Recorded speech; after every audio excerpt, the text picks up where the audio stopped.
Masjidil Aqsa adalah harga mati. Saya katakan Masjidil Aqsa harga mati milik siapa? Milik umat muslim sedunia. Walaupun nyawa tercucur, Masjidil Aqsa harga mati. Dia tahu bahwa abangnya itu meninggal dunia, ya wafat itu, terus dia hanya Alhamdulillah gitu. Kok bisa punya mental kayak gitu tuh, kayak gimana tuh, Ustaz? Imam Bonjol adalah teroris. Cut Nyak-Adin adalah teroris. Pak Timura adalah teroris. Bagi siapa? Bagi penjajah Belanda, bagi penjajah Jepang itu sendiri. Sejarah versi Eropa, Yahudi itu mereka terzalimi. Ya, bahasanya seperti itu. Mereka itu terzalimi oleh Hitler dan lain-lainnya. Padahal tidak, ya.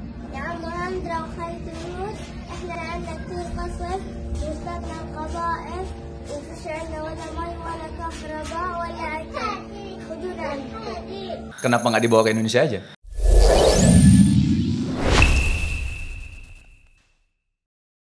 Bismillahirrahmanirrahim. Assalamualaikum warahmatullahi wabarakatuh. Alhamdulillah teman-teman semua.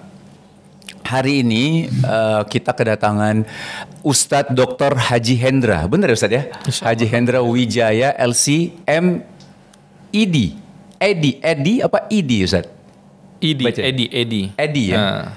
Al-Hafiz, Masya Allah. Nah ini Ustadz, atau dipanggil Ustadz Hendra. Boleh, insyaAllah. Apa kabar Ustadz? Alhamdulillah, tamam. Allah barik fikum. Masya Allah. Alhamdulillah. Karena baru umroh kan antum, jadi anak campur dengan bahasa Arab dikit kali ya. Oh, nah. Tapi muskila Ustadz. Udah cukup Ustadz ya, aja jangan tambah lagi. Ustadz, ini kita sedikit kasih profil dari Ustadz Hendra. Ustadz Hendra ini sempat viral nih karena menikah dengan orang Palestina juga dan maksudnya gini, setelah Bang Onim kan menikah sama orang Palestina, Ustadz Hussein juga, Ustadz Hendra juga gitu, tahun 2017. Alhamdulillah. Ya, Masya Allah. Terus pernah berkuliah juga di program S2 Al-Azhar University, ya Kairo. Dan sekarang sudah doktor ya Ustadz ya? Alhamdulillah. Ambil apa Ustadz ya kalau doktor? Ambil ilmu dakwah. Oh, ilmu dakwah, Masya Allah. Ya. Dan ketua Yayasan KGI Keluarga Gaza Indonesia. Ini yayasan yang Ustadz dirikan Ustadz ya? Betul, tahun 2019 kira-kira. 2019 ya. Dan keluarga dari pihak istri beliau ini masih berada di Gaza. Jadi istri beliau orang Gaza asli Ustadz ya? Betul, Alhamdulillah. Dan ada keluarga beliau masih di sana ya? Keluarga istri beliau. Keluarga istri masih ada di Gaza Tengah. Istri beliau, istri antum maksudnya? Ya, istri saya masih mertua intinya masih ada di Gaza Tengah ya. Gaza Tengah yang sekarang bisa jadi dalam dekat-dekat ini akan mengungsi juga karena memang kondisi sudah tidak memungkinkan. Ya. Kalau sebelumnya masih memungkinkan untuk tinggal di rumah, mungkin dalam beberapa hari ini akan ke tengah, ke selatan ya. Ya. Ya, ini tentunya isu kita bersama ya. Ini podcast kita ini juga sebagai sarana mengedukasi berkaitan dengan Kepalestinaan ya. Ya, nanti akan kita gali secara detail ya insya Allah dengan pertanyaan-pertanyaan. Teman-teman semua, ini jadi gini, ada beberapa kita tahu waktu beberapa bukan beberapa hari tapi semangat kita membela Palestina ini kan insya Allah akan terus ya Ustadz ya. Tapi memang terkadang ada beberapa hal-hal yang lain membuat kita terkadang ke distract gitu loh. Betul. Jadi nggak fokus lagi ke Palestina gitu. Kalau dulu kan semua rata-rata media kita bahasa tentang Palestina. Betul. Nah ini patut kita untuk angkat lagi Ustadz. Karena bagaimanapun juga yang terjadi di Palestina, beberapa yang saya lihat Ustadz ya, ini menurut pandangan saya malah parah banget di sana sekarang gitu ya. Dan makanya saya mengundang Ustadz Hendra ya, ini atas referensi Bang Ismail, ini teman saya. Masya Allah ya. Bang Ismail sampaikan kepada saya bahwa Bang, ini kayaknya isu Palestina udah agak meredup nih. Maksudnya kita harus tahu informasi update-nya Gaza seperti apa, itu harus tahu. Jangan sampai kita karena ada berita ini berita itu sehingga kita jadi agak ke distract ke yang lain juga gitu loh. Ini jadi menjadi salah satu prioritas juga nih Palestina gitu kan. Oke. Ustadz, sebelum kita mulai, ini ada video keponakannya Ustadz ya di Gaza yang dimana adik kita ini minta dibawa ke Indonesia, Masya Allah. Coba kita lihat video dulu. Coba, ahlan wa sahlan.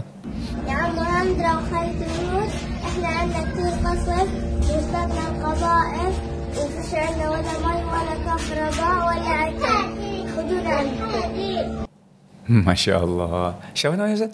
Namanya kalau nama aslinya Mira, Mira, ya. Tapi kalau kita manggilnya Mimi, ya. Kok ganti Mira jadi Mimi itu? Mimi nama panggilan aja, nama Mimi panggilan anak kecil lah, panggilan manja, oke. ya. Ya sekarang mungkin kelas 3 SD ya, Mama ya, kelas 3 SD, sekitar 3 SD, ya. Ketika kita tinggal itu dia masih kecil lah, masih umur 4 tahun lah sekitar itulah. Terus kenapa nggak dibawa ke Indonesia aja, Ustaz? Oh, tadi kan ponakan antum sendiri maksudnya. Kenapa nggak dibawa ke Indonesia aja? Ya, jadi mulai masuk kita ya berkaitan dengan hal ini ya, langsung aja ya. Sebenarnya dalam situasi perang sekarang ya, perlu kita ketahui inilah sebagai sarana kita mengedukasi berkaitan dengan Palestinaan. Per 80 hari lebih ya, hampir sudah 90 hari, hampir 3 bulan. Ya. Tiap harinya penjajah Israel mereka menghancurkan bangunan, membunuh sipil yang ada di Gaza bisa 100 per hari, 200, 300 bahkan lebih ya. Jadi banyak di antara mereka ya di sipil dari Muslim Palestina, saudara-saudara kita, banyak yang menjadi yatim dan piatu ya. Karena ayah dan ibunya meninggal, dia semata wayang tidak punya siapa-siapa. Nah ini mulai masuk kepada banyak permintaan datang japri kepada saya, Ustadz boleh nggak kita mengadopsi anak Gaza atau dari Palestina? Kata saya bisa, ya. Hanya saja memang birokrasinya agak panjang, ya. Tapi kalau yang memungkinkan, yang biasanya yang sudah itu sifatnya santunan, ya. Misalnya si yatim itu ada di Gaza, orang tua asuhnya ada di Indonesia. Setiap setiap bulan dia memberikan misalnya 500.000, dia misalnya dalam setiap bulan memberikan 1 juta untuk si anak tersebut yang ada di Gaza. Nah ini sifatnya santunan. Nah kalau sifatnya mengadopsi berarti kan ada birokrasi tertentu yang harus dilewati.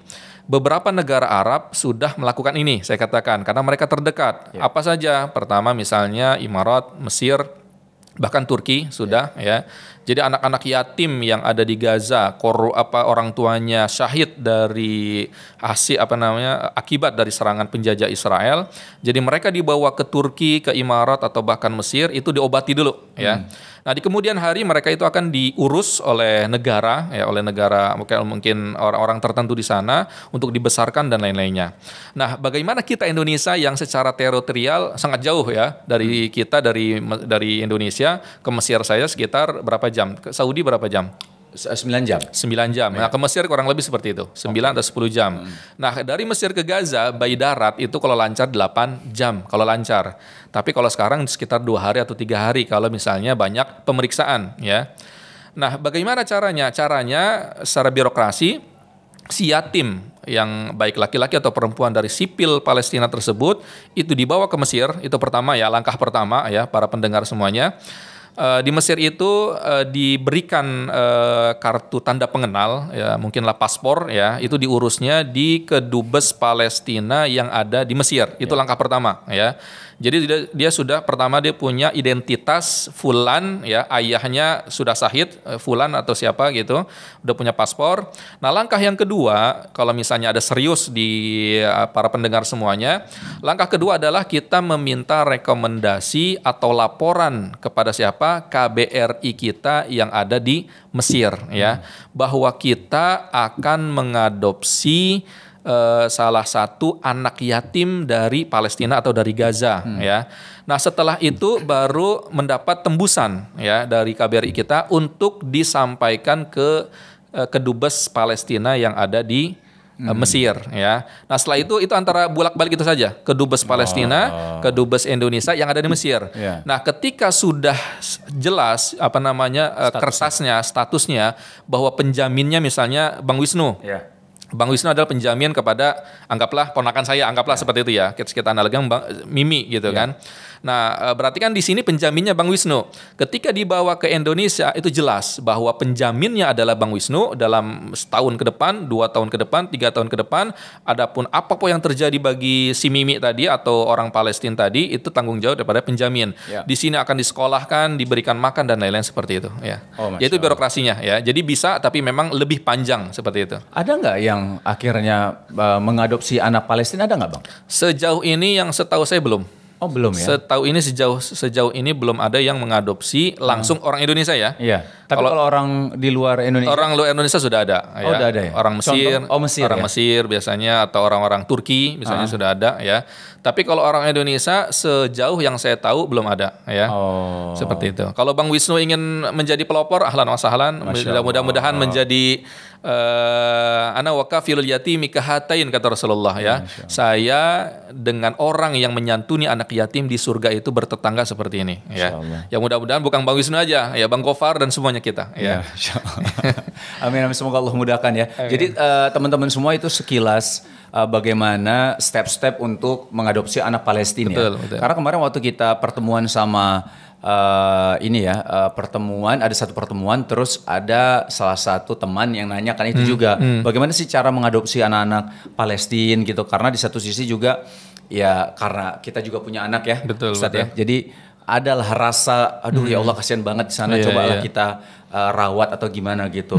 Mudah-mudahan Allah mudahkan kepada kita semua yang ingin mengadopsi anak-anak adik-adik kita di Palestina ya. Insya Allah. Oke, Bang, ini kan ada beberapa pertanyaan nih dari tim yang sudah disiapkan ya. Tadi dari nomor 1, nomor 2, nomor 3 tadi Abang juga udah jawab sebenarnya ya. Nah sekarang kita masuk nomor selanjutnya. Ini keluarga dan mertua katanya masih di Gaza. Ya? Di Gaza Tengah, tepatnya Gaza Tengah. Gimana kondisinya sekarang, Bang? Ya, jadi kondisi sekarang semakin mencekam, tentunya semakin bertambah hari, semakin mencekam. Tentunya peperangan ini sebagaimana kita ketahui bersama dimulai sejak 7 Oktober. Ya. 7 Oktober peperangan itu atau penjajah Israel lebih memfokuskan membombardir di utara ya. Walaupun tengah dan selatan pun ada, tetapi tidak sebanyak yang ada di utara. Kenapa utara? Saya katakan utara itu seperti Jakartanya Gaza ya. Jakarta itu kan kita ya ada rumah sakit, ada tempat pemerintahan, ada imigrasi, ada kantor polisi, ada macam-macam semuanya. Jadi ketika luluh lantah Gaza Utara, ibaratnya sudah tidak ada apa-apa lagi ya. Nah, walaupun saya katakan tadi tengah dan selatan ada, tapi presentasinya tidak sejauh yang ada di utara. Lalu setelah pusatnya ya, setelah gencatan senjata sekitar 7 hari ya, setelah gencatan senjata 7 hari, lalu penjajah Israel ini memfokuskan di selatan Gaza ya. Selatan Gaza itu ada Rafah ya, ada Khan Yunus. Nah, ini kebetulan di Khan Yunusnya. Walaupun penyerangan tetap ada, tapi dia ingin memfokuskan presentasi penyerangan itu lebih banyak di Khan Yunus ya. Nah, disitulah Khan Yunus mulai dibombardir sama mereka lewat kapal perang mereka F-16, F-35 dan lain-lainnya, dengan tank-tank mereka, dengan kapal induk atau kapal tempur mereka. Nah, barikan tengah dilengkapin ya. Bahkan kerabat-kerabat daripada istri saya yang tinggal awalnya di Gaza Utara ya, itu qadarullah dia sudah mengungsi ke rumah mertua yang ada di Gaza Tengah, rumahnya baru hancur. Ya qadarullah ya. Berarti kan belum diberikan rizki syahid ya. Saya katakan syahid itu ada rizki ya dari Allah Subhanahu wa taala. Belum mendapatkan rizkinya ya. Tapi rumahnya sudah hancur. Nah, di Gaza Tengah ini berarti kan numpuk tuh. Mertua saya, ada adik ipar saya, ada kakak ipar dengan suami-suaminya dan lain-lainnya. Nah, beberapa hari yang lalu mulai penjajah Israel ini sudah puas di utara, walaupun penyerangan terus berada ya, terus ada. Terus ya. Di selatan pun terus ada, dan dia mulai sekarang pindah titik fokusnya ke tengah ya, tengah Gaza, yang di situ adalah tempat tinggal mertua saya ya, tepatnya di Insirat, Nusairat ya. Nah, itu dari Bridge ya, terus dari Insirat. Nah, sudah ada ancang-ancang dari mertua akan hijrah atau akan mengungsi ke selatan ya. Tapi per hari ini mereka masih bertahan ya, masih melihat. Ibaratnya kalau kita tinggal di sini 2 kilo dari radius dari sini itu udah ada tank-tank Israel. 2 kilo dari sini anggaplah pasar Kebayoran ya, itu udah ada tank-tank Israel tuh ya. Jadi kalau akan mendekat ke sini baru kabur. Nah, itu intinya gitu. Jadi itulah dan kondisi yang perlu kita mencekam juga. Dan kondisi yang lebih yang lebih memilukan lagi ya. Sudah ada yang mati karena kelaparan. Nah, ini sangat penting ya. Padahal bantuan banyak banget loh. Bantuan banyak, tapi itu hanya masuk ya. Ada yang bisa masuk, ada yang tidak bisa masuk, ya. Tapi bantuan yang masuk itu hanya sekitar 5% dari kebutuhan, sekitar 5% atau 1% bahkan, ya, dari kebutuhan yang dibutuhkan oleh rakyat Gaza. Sekitar rakyat Gaza sekitar 2 juta lebih, ya. Anggaplah Bang Wisnu. Bang Wisnu lagi haus, ya. Cuma dikasih air satu kayak tutup botol itu segitu aja. Cukup nggak? Nggak cukup, ya. Kalau saya lagi haus, 1 botol saya harus habiskan. Itulah kebutuhan saya, ya. Tapi cuman sampai satu tutup botolnya itu. Itulah ibarat, ya, bahwa bantuan-bantuan internasional yang masuk ke Gaza, ada sebagian yang belum masuk, itu hanya ibarat seperti itu. Oleh karena itu kasus-kasus, ya, di sana kalau nggak meninggal karena bom dari Israel, karena runtuhan bangunan, yang ketiga adalah meninggal karena kelaparan, ya.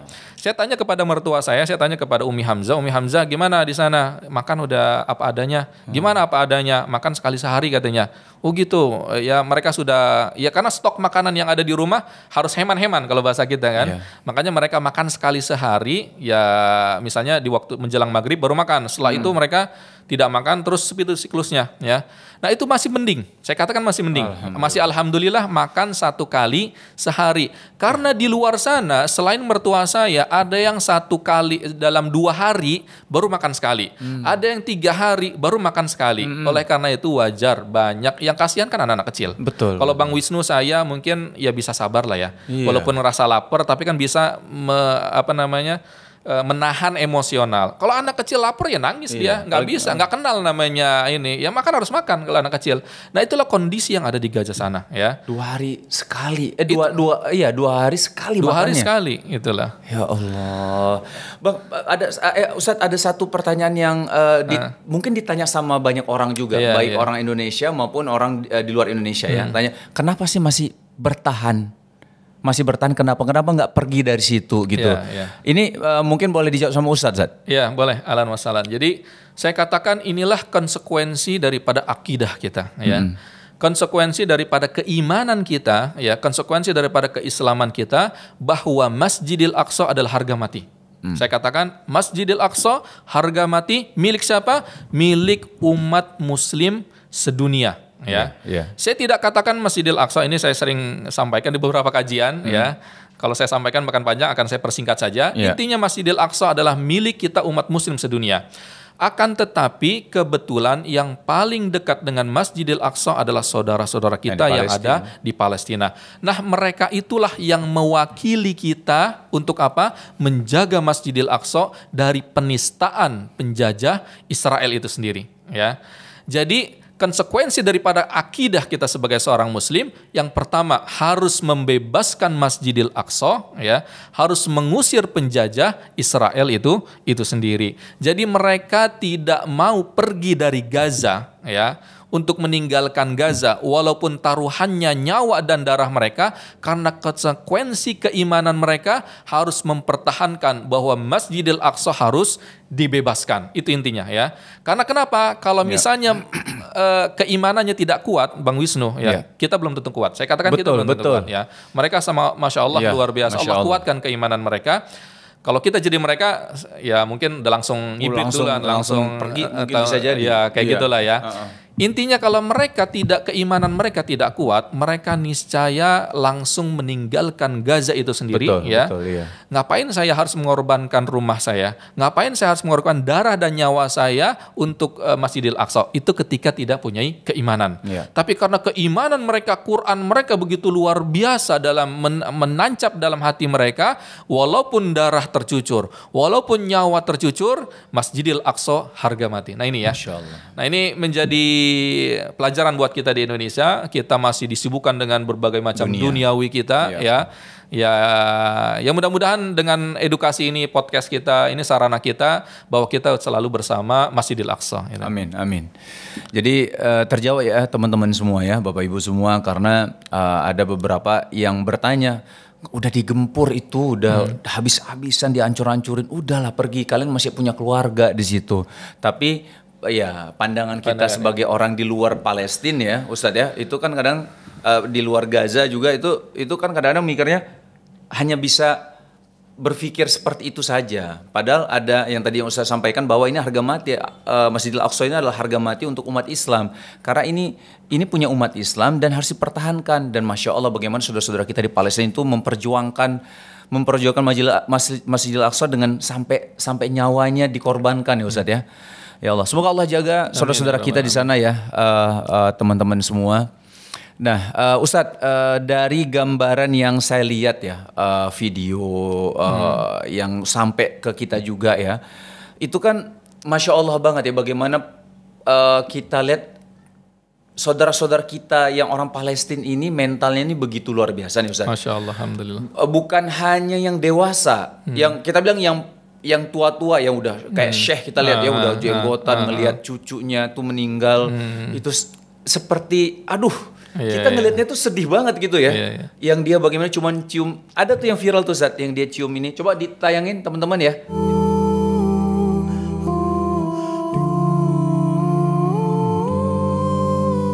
Syekh yang cium cucunya tuh sampai dicium matanya, dibuka matanya. Itu sedih banget Ustaz. Itu sedih banget. Tapi bagaimana dia nggak nangis ya. Bagaimana bahasanya ini udah takdir Allah gitu ya. Itu luar biasa banget keimanan seperti itu kalau menurut saya Ustaz ya. Terus kita lihat juga anak-anak muda, ada juga videonya tuh yang bagaimana dia tahu bahwa abangnya itu meninggal dunia, ya wafat itu, terus dia hanya alhamdulillah gitu. Hanya menyampaikan seperti itu dan percaya ini adalah takdir dari Allah gitu. Terus kita lihat lagi anak-anak kecil Ustaz. Itu anak-anak kecil kok bisa punya mental kayak gitu tuh kayak gimana tuh Zat? Ya ini memang sangat luar biasa. Saya katakan inilah yang dinamakan keberkahan daripada Masjidil Aqsa wa ma haulahu ya. Bahkan dalam Al-Quran Allah Subhanahu wa berfirman, Bismillahirrahmanirrahim, Subhanalladzi asra bi'abdihi laylam minal masjidil harami ilal masjidil aqsa alladzi barakna haulah linuriyahu min ayatina innahu huwas samiul basir. Intinya dalam ayat ini Allah menggambarkan bahwa Rasulullah SAW melakukan Isra dari Masjidil Haram ke Masjidil Aqsa ya.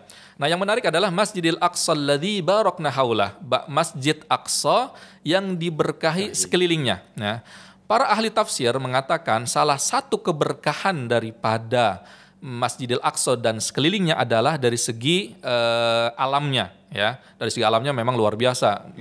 Kalau Bang Wisnu beli minyak zaitun ya, ada yang 100.000 per liter, ada juga yang 500.000 per liter ya.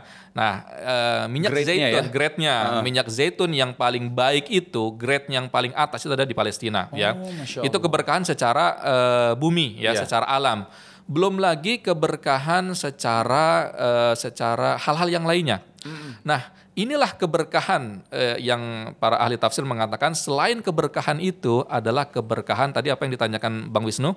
Mentalitas itu sendiri ya. Keberkahan bahwa mereka berada dalam keridhaan Allah Subhanahu wa taala, selalu berada dalam Al-Qur'an itu sendiri. Nah, mental mereka itu tidak ujuk-ujuk datang begitu saja ya. Tapi ada proses. Nah, ini bentuk keberkahan tadi ya.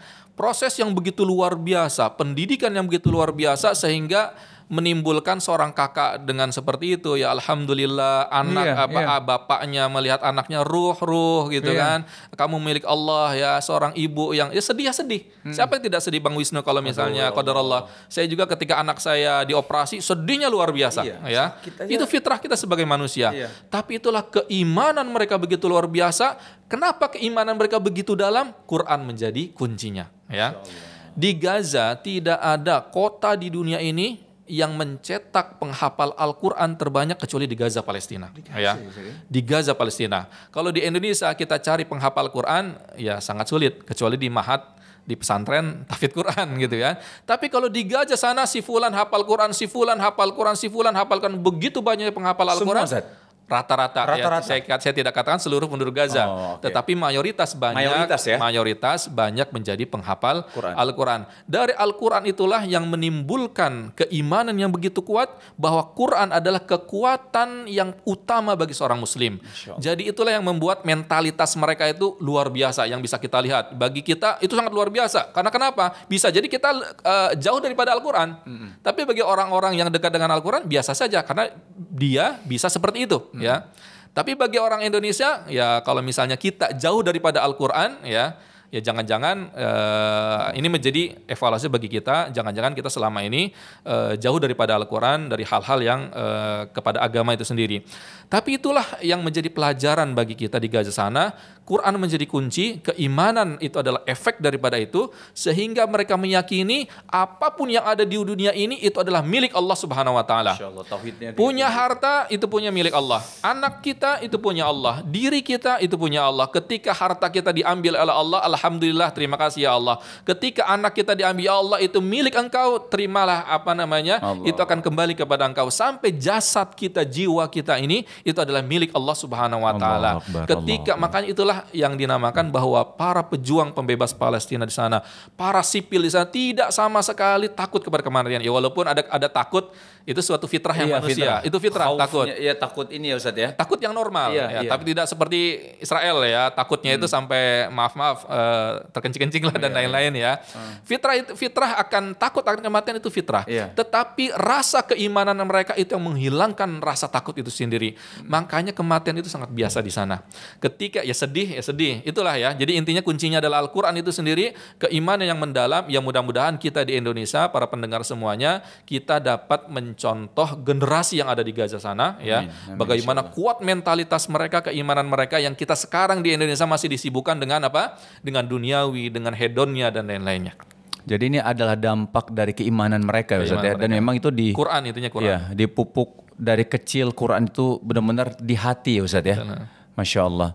Ustadz, kalau kita ngomong soal mentalitas ya, keberanian, ini nggak lepas dari, kalau mungkin kita bilang Hamas Ustadz. Ini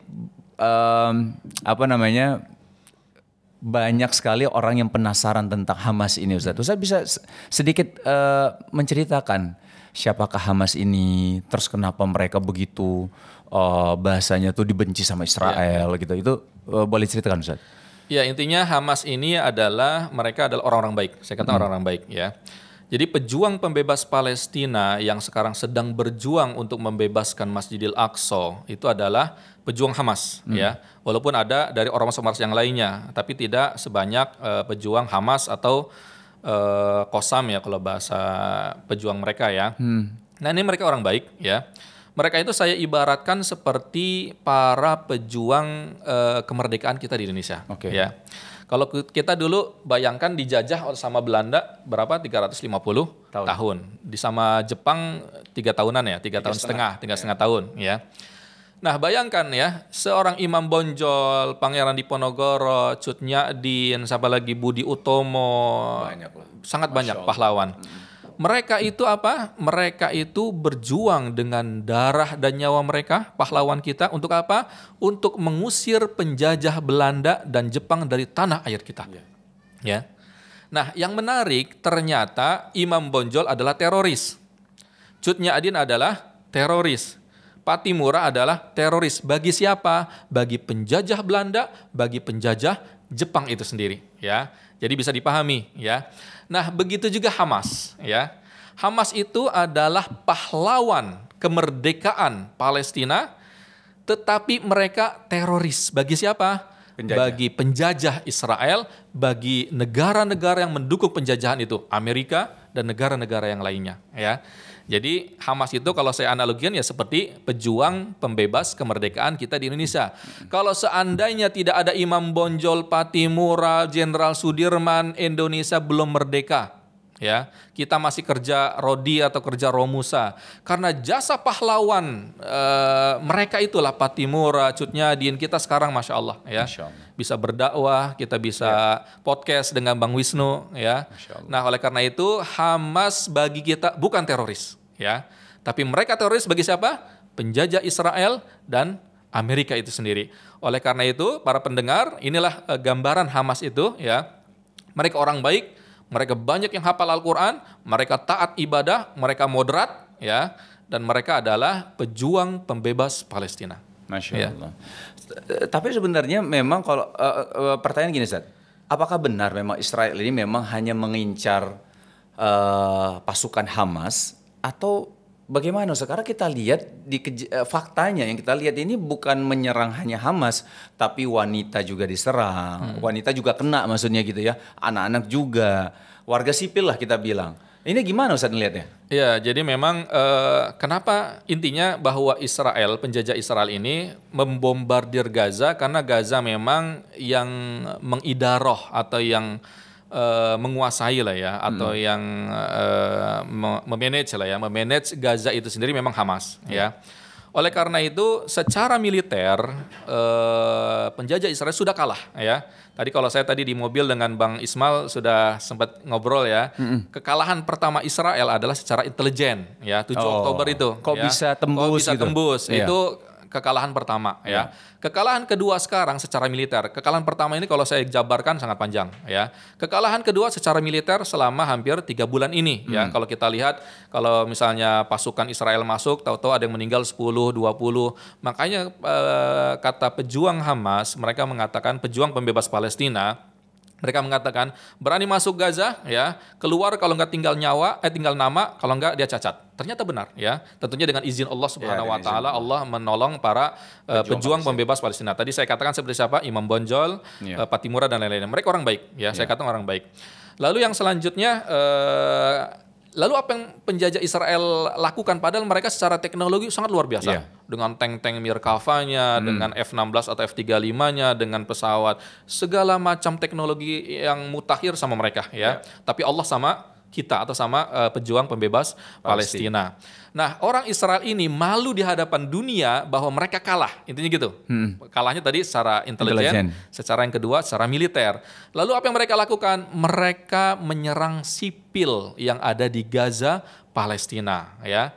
Jadi mereka bombardir bangunan, mereka hancurkan rumah sakit, mereka hancurkan masjid-masjid ya. Jadi tiap korban per hari ini sudah 20.000 lebih ya. Sudah 20.000 lebih. Siapa 20.000 lebih ini? Ini sipil yang nggak bisa megang senjata ya.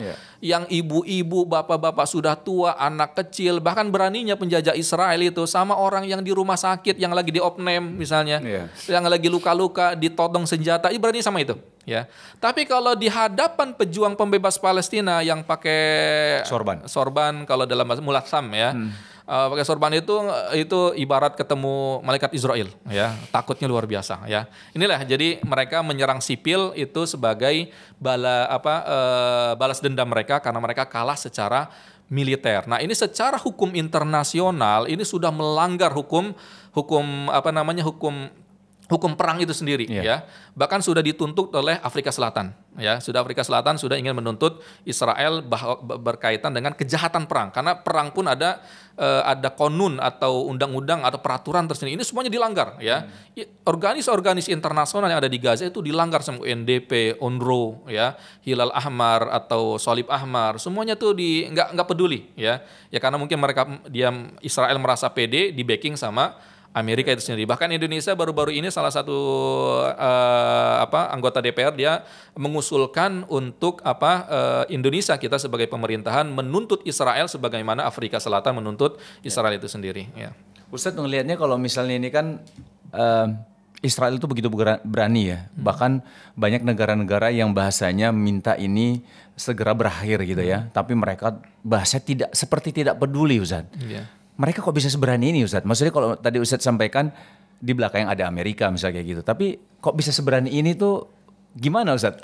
Ada rangkaian apa ya Ustadz? Maksudnya sehingga mereka ini benar-benar berani banget gitu. Walaupun udah bahasanya udah banyak negara-negara yang udah nggak sepaham ya. Maksudnya bukan nggak sepaham tapi nggak suka ini terjadi gitu loh. Betul. Tapi dia tetap jalan aja, bahasa-bahasanya bodoh amat. Kalian mau ngomong apa saya tetap lakuin nih. Jadi intinya Israel itu dia punya keyakinan ya. Sebagaimana kita sebagai seorang muslim punya keyakinan yang pondasi kita adalah Al-Qur'an dan apa yang dibawa oleh Rasulullah SAW. Mereka pun punya keyakinan. Keyakinan mereka itu bukan dari kitab Taurat, bukan dari kitab Injil ya. Mereka itu punya namanya Talmud ya.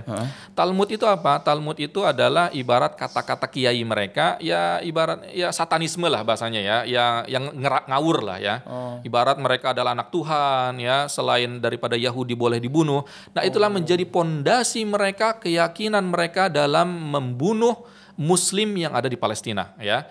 Membunuh satu pahala sekian, kayak gitu, ya. Dalam kitab Talmud itu sendiri, ya. Nah, itu menjadi keyakinan mereka, ya, dan mereka pun tahu sebenarnya, ya, bahwa mereka akan hancur di tangan umat Muhammad Rasulullah Sallallahu Alaihi Wasallam. Oleh karena itu, kalau misalnya kita tahu, saya ketika di Gaza sana, ya, diajak jalan-jalan ke perbatasan, itu pohon gorkot itu sangat luar biasa, dalam radius 1 kilo misalnya, sangat banyak, ya.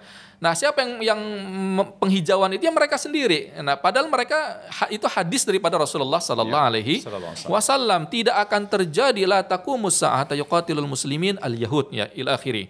Tidak akan terjadi hari kiamat sampai Muslim itu akan memerangi Yahudi, sampai ya yakhtabi al yahud wara al hajar wal asjar, sampai Yahudi itu bersembunyi di belakang batu dan pohon-pohon, ya. Nah, mereka sudah tahu itu akan hadis itu, ya. Jadi keyakinan mereka bahwa mereka itu terus akan berperang dengan Muslim, umat daripada Nabi Muhammad, dan keyakinan mereka pun akan hancur. Jadi peperangan sekarang mereka tetap terus menyerang. Itu sebenarnya dilema. Saya katakan mereka dilema, ya. Dilema karena kenapa? Dilema di saat bukan biaya. Di satu sisi mereka yakin mereka akan hancur, ya. Di satu sisi yang lain mereka berharap-harap hancur nih Hamas, jadi tidak ada yang membahayakan mereka. Intinya gitu, ya. Tapi dari segi perpolitikan di Israel juga itu sekarang lagi rame juga, ya. Netanyahu, Perdana Menteri ini, nah ini dilema juga dia. Kalau dia berhenti perang, dia akan diadili di internal Israel itu sendiri, ya.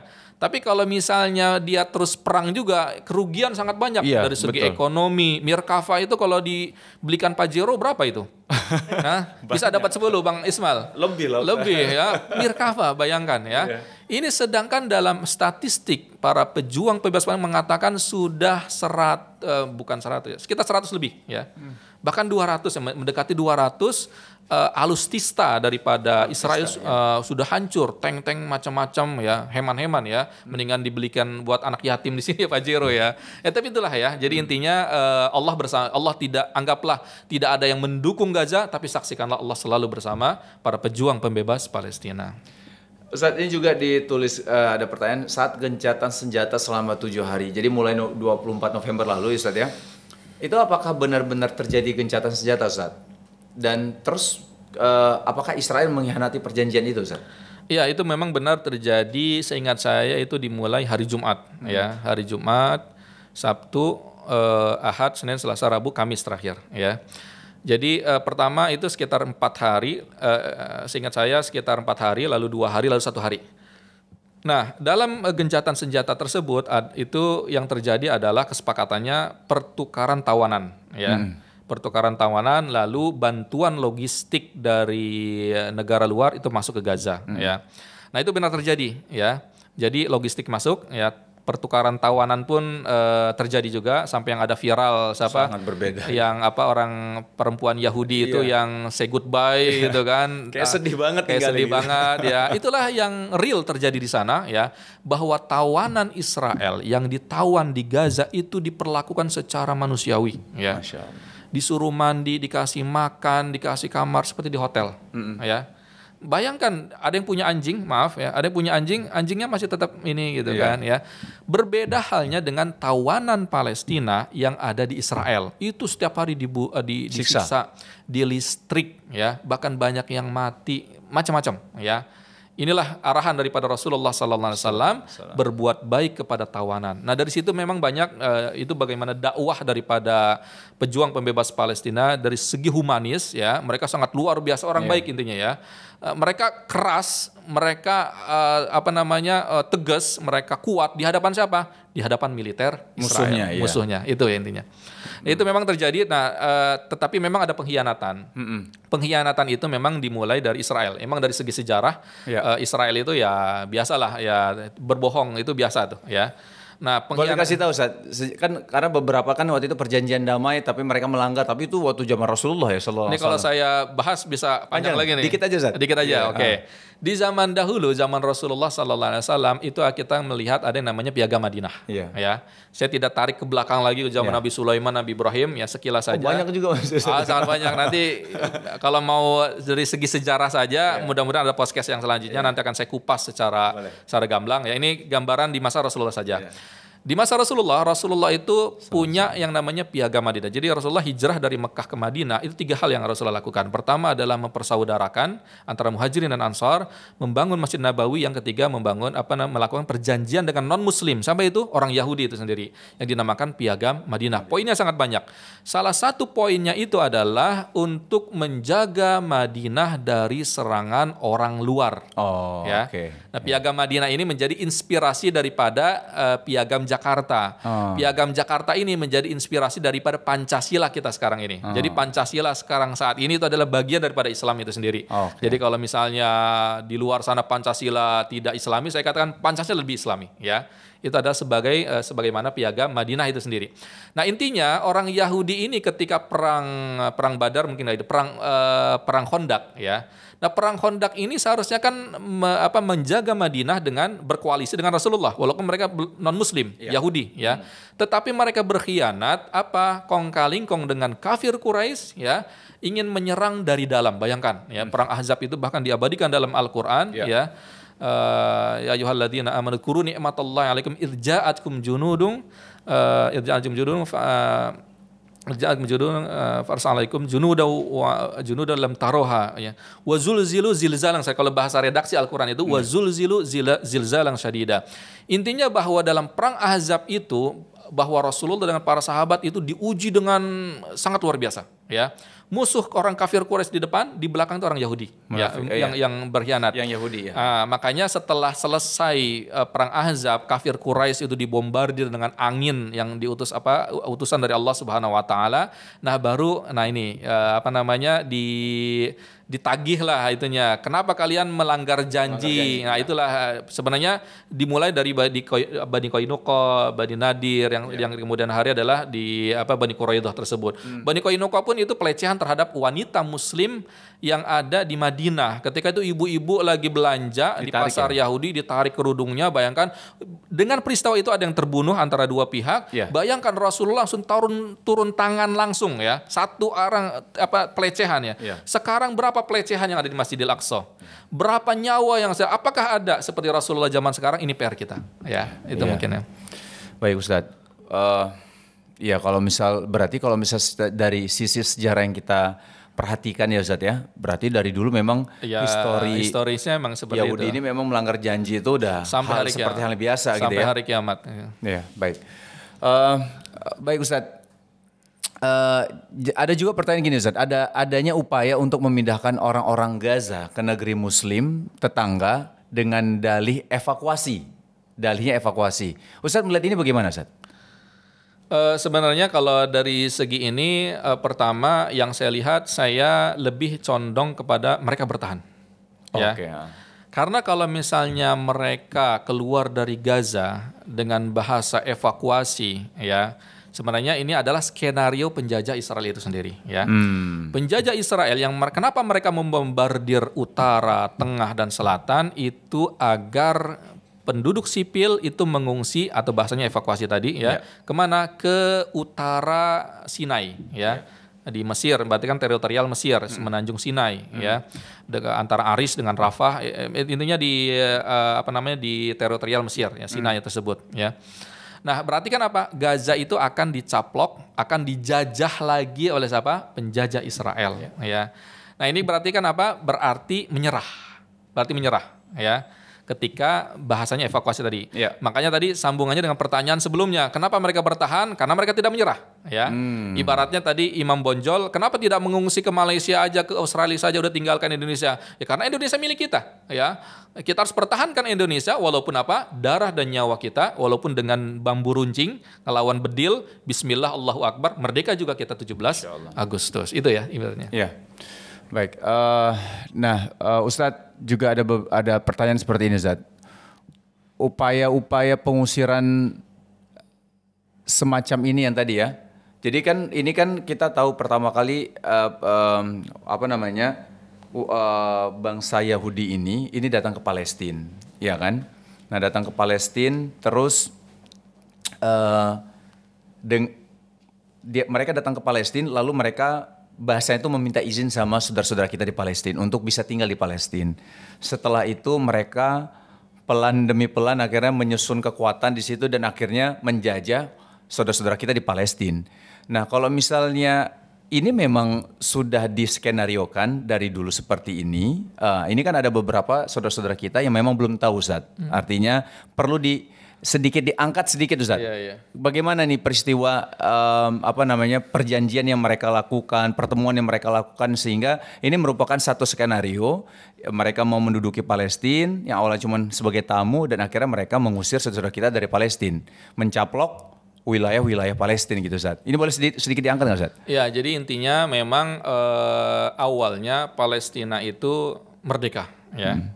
Nah, datanglah pengungsi daripada orang-orang Yahudi ke Palestina, yaitu dimulai memang dari Perjanjian Balfour yang di Inggris, ya. Perjanjian Balfour ini Kyoto Herzl itu, ya. Dengan Perjanjian Balfournya mereka mengungsi dari berbagai macam negara, terutama di negara Eropa, ya, untuk mengungsi ke tempat yang lain. Ya, intinya ketika itu ada Perang Dunia Kedua, ya, yang orang-orang Yahudi itu ketika itu banyak dibunuhi oleh Nazi, ya, si Hitler, ya. Ya, ini jadi menarik juga sebenarnya kalau dibahas, ya.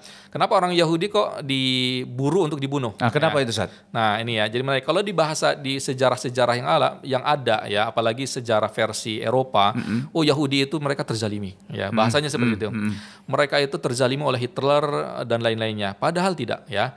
Padahal adalah orang-orang Yahudi dimanapun mereka berada, mereka selalu melakukan kerusakan, gitu, ya. Karena mereka melakukan kerusakan, kezaliman, di mana di Eropa sana, akhirnya Hitler ini nggak betah, akhirnya mereka dibunuhin, disiksa karena bandelnya itu, ya. Nah, akhirnya orang-orang Yahudi ini ada sebagian kalau dari sejarah Eropa itu pasti kalau pernah saya berdakwah di Eropa 1 bulan itu diskusi dengan orang bule, dia kadang masalah sejarah ini dia tidak objektif juga, ya. Intinya apa? Intinya orang Yahudi ini dia melakukan kerusakan sehingga mereka diperangi oleh Hitler, lalu mereka mencari negara tertentu untuk mengungsi, ya. Mau ke Amerika Tengah atau Amerika ini, akhirnya ketika itu yang berkuasa ketika itu adalah Inggris dan Prancis, ketika itu hegemoni, ketika itu negara superpower ketika itu, ya, ini termasuk besar Inggris dan Prancis, ya, walaupun ada negara-negara yang lainnya, Rusia dan lain-lainnya. Akhirnya dengan Balfour itulah mereka mengungsi kemana? Ke Palestina, ya, 1914, ya. Namanya pengungsi ya ibaratkan kalau sekarang lagi viral itu antara Rohingya di Aceh, itu pengungsi seperti itu, ya. Terlepas daripada perbedaan pendapatnya, ya, saya tidak bahas yang Rohingya, ya. Jadi ketika mereka mengungsi di Palestina, disitulah mereka mulai bermain, ya. Mereka bermainnya bagaimana? Mereka dengan senjata mereka yang difasilitasi oleh Inggris dan Prancis untuk memperluas teritorial mereka dengan senjata, ya. Walaupun ada juga dengan uang, ya. Dengan uang ini dia membeli dari orang-orang oknum Palestina yang berkhianat. Saya katakan seperti itu, ya. Nah, mereka makanya 1948 itu teritorial mereka yang awalnya mereka menjadi pengungsi malah menguasai sekitar 2/3 dari Palestina. Bayangkan, dari 1914 sampai 1948, berapa tahun tuh? 30 tahun lebih, ya. Sudah sedikit demi sedikit sudah dan 1948 itu dia mendeklarasikan negara Israel Raya yang diiyakan oleh siapa? PBB Amerika, Inggris dan negara-negara lainnya, ya. Jadi itu menjadi sejarahnya, makanya 1948 itu dinamakan Yaumun Nakbah. Yaumun Nakbah itu hari di mana orang Palestina di negeri sendiri malah menjadi pengungsi. Nah, sekarang ini dikatakan 2023 ini itu kan banyak pengungsi kan? Itu melebihi dari, ya, mirip-mirip Yaumun Nakbah 1948 karena mengungsi dari tanah air mereka ini, ya. Nah, 1948 ya mereka menguasai. Nah, kalau saya analogikan untuk mempermudah pemahaman ini kepada para pendengar yang mendengar ini, ya. Kalau kita analogikan misalnya ada banjir, anggaplah di daerah sini, daerah apa tadi? Bayoran Lama kita, ya. Di Tangsel ini ya? Bintaro maksudnya. Bintaro ya. Bintaro ada masjid misalnya. Atau di sinilah di tempat podcast ini ya. Semuanya banjir ya, kecuali tempat Bang Wisnu ini ya. Jadi ada pengungsi satu keluarga, boleh nggak Bang Wisnu tinggal di sini? Ini semuanya banjir. Silakan. Yang penting Muslim, gitu kan? Karena kita di sini Muslim ya. Akhirnya dia mengungsi di sini. Dalam 1 minggu, 1 bulan, Bang Wisnu orang baik ya. Akhirnya setelah 1 tahun, bayangkan baiknya segimana Bang Wisnu ya. Setelah 1 tahun, pengungsi tersebut akhirnya diingatkan sama Bang, ini kayaknya udah nggak banjir lagi nih, silakan ya. Kami juga mau pada kerja gitu kan ya. Akhirnya Bang Wisnu diancam dengan pisau ya. Wait, jangan macam-macam nih Bang Wisnu ya. Ruangan ini milik kita, anggaplah ruangan itu. Ruangan ini milik kita, namanya diancam pakai pisau ya. Akhirnya Bang Wisnu mundur perlahan-lahan ya. Akhirnya dia 1 tahun kemudian diancam lagi. Akhirnya kantor ini 2/3 dikuasai oleh pengungsi tadi. Nah, itulah analogi orang-orang Israel ya, yang awalnya mereka seorang pengungsi dengan senjata yang difasilitasi oleh Amerika, Inggris dan lain-lainnya, mereka mengusir rakyat Palestina dari tanah dan rumah mereka. Sampai per saat ini ya, Palestina itu hanya sekitar 1/4 saja. Tepi barat pun itu sudah dijajah. Hanya Gaza yang belum dijajah. Sekarang akan dijajah lagi kan, akan dijajah. Jadi ini sejarahnya ya, kenapa dalam tulisan-tulisan saya katakan penjajah Israel ya, karena itulah penjajah ya. Dan ini adalah amanat undang-undang kita ya.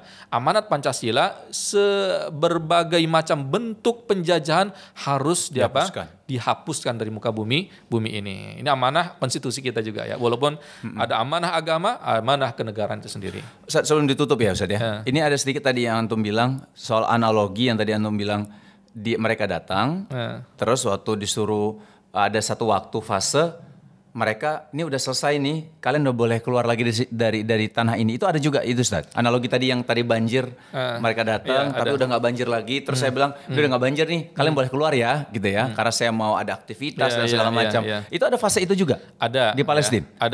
Ada fase mereka disuruh keluar lagi. Ya itu tadi, makanya saya katakan ketika mereka menjadi pengungsi kan tentunya kan kalau fase secara kenegaraan perjanjian Balfour dan lain-lainnya itu tidak ada. Ya. Hanya secara sosial budaya. Ya. Kalau perjanjian Balfour kan memang dia legal jadi pengungsi di sini ya. Walaupun ketika itu memang sistem atau umat muslim ketika itu ya, ketika runtuh Khilafah Utsmaniyah ketika itu ya, itu kan Islam lagi remah-lemahnya intinya ya. Jadi intinya memang ketika mereka mengungsi itu tidak ada patokan mereka akan keluar lagi ya, hanya sebagai pengungsi, hanya sosial budaya ya, mereka mbok yao ya kalau bahasa kita ya, kalau ini ya tidak memperluas, mereka malah memperluas dengan senjata, membunuh ya sampai sekarang ya. Jadi ini gambaran ya bahwa mereka adalah penjajah yang real ya, akan tetapi dunia internasional bayangkan yang kita lihat semuanya tutup mata, pada diam semua ya. Tapi kalau misalnya di Ukraina lagi perang, keluar mereka kemanusiaan. Kenapa Ustaz? Kenapa bisa gitu? Itulah yang dinamakan kemunafikan daripada negara dunia ya. Negara-negara yang ada di dunia ini rata-rata sudah menjadi budaknya Israel ya. Ketika misalnya di Ukraina perang antara Rusia dan Ukraina, mereka mengatakan Ukraina adalah ini kemanusiaan. Tapi ketika Gaza yang dibombardir, mereka tutup mata. Kenapa? Ya karena mereka sudah klik dengan Israel itu sendiri. Karena yang bombardir siapa? Israel. Karena yang membunuh siapa? Israel. Udah diam aja. Ya, begitu. Kenapa harus diam? Karena kalau dia tidak diam, dia akan digoyang oleh Israel. Karena Israel ini dia punya kekuatan kepada negara-negara di Eropa, bisa negara di Amerika. Mereka bunker ya. Kalau kita misalnya di Indonesia ada anggaplah bahasa 9 apalah gitu ya. 9 capung atau 9 apa gitu ya. Di Amerika pun ada seperti itu. Yang megang bunker, yang megang perekonomian di Amerika itu adalah orang-orang Yahudi. Ya, di Eropa. Jadi kalau misalnya Amerika macam-macam digoyang ininya, Eropa macam-macam digoyang sama Israel. Jadi Israel kuat dia secara ekonomi ya. Makanya bayangkan dia satu hari berapa Merkava yang hancur ya rugi banyak ya. Tapi kan ternyata masih ada terus. Bahkan Amerika terus mensubsidi bom, subsidi ini itu kayak gitulah ya. Ketika dunia bersama Israel, Allah bersama kita insya Allah. Ya. Amin ya Roh. Ustaz, sebagai penutup, boleh kasih satu statement penutup untuk membangkitkan semangat kita semua agar kita tetap memprioritaskan Palestina, Ustaz? Ya, statement saya, ketika saudara-saudara kita di Palestina sudah berjuang dengan darah dan nyawa mereka untuk membebaskan Masjidil Aqsa, minimal kita di Indonesia dengan doa-doa kita dan keberpihakan kita kepada para pejuang pembebas Palestina. Mereka orang baik, mereka seperti Imam Bonjol Patimura yang berusaha memerdekakan kemerdekaan Indonesia ini. Oleh karena itu, tetap berjuang, tetap semangat, tetap jaga spirit kepalestinaan, karena ini adalah menjadi bukti kita di hadapan Allah Subhanahu wa taala di akhirat kelak. Jazakumullah khairan. Amin. Jazakallah khair ya Ustaz ya, atas waktunya, ilmunya untuk hari ini. Insyaallah kapan-kapan bisa ya bahas tentang sejarah Palestina Ustaz ya. Insyaallah. Alhamdulillah. Jazakumullah khairan. Baik teman-teman semua, terima kasih. Semoga bermanfaat dan mudah-mudahan kita bisa ketemu lagi dengan Ustaz di lain waktu ya Ustaz ya. Insyaallah. Barakallahu fikum. Wassalamualaikum warahmatullahi wabarakatuh.